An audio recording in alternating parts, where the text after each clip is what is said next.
Evidence isn't just supporting your claim, it is your claim.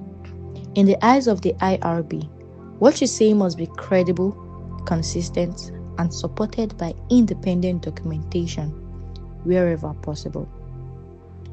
Remember what IRB Guideline 9 tells us. The assessment of a claimant's credibility is fundamental to determining whether the individual is a convention refugee or a person in need of protection. So, what does this mean for you? It means your personal story, no matter how painful or true, will not automatically be believed just because you said it. You need to help the board connect the dots.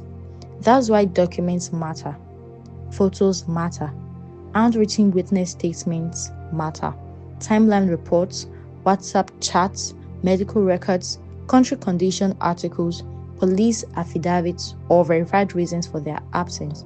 All of it builds a wall that protects your story from being knocked down.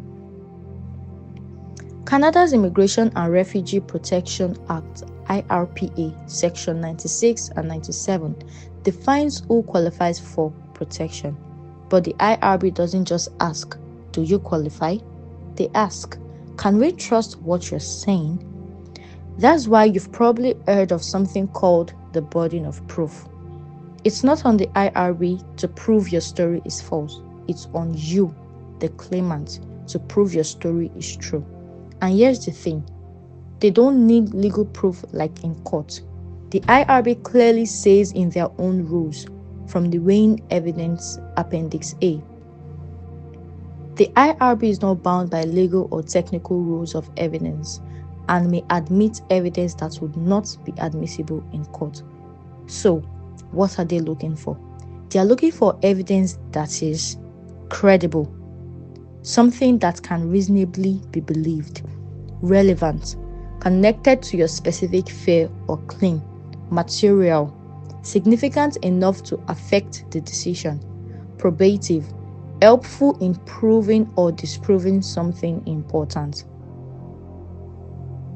That's why a witness letter that says, I know this person is gay and they were attacked, might carry more weight than a blurry police document from a country known for fake affidavits.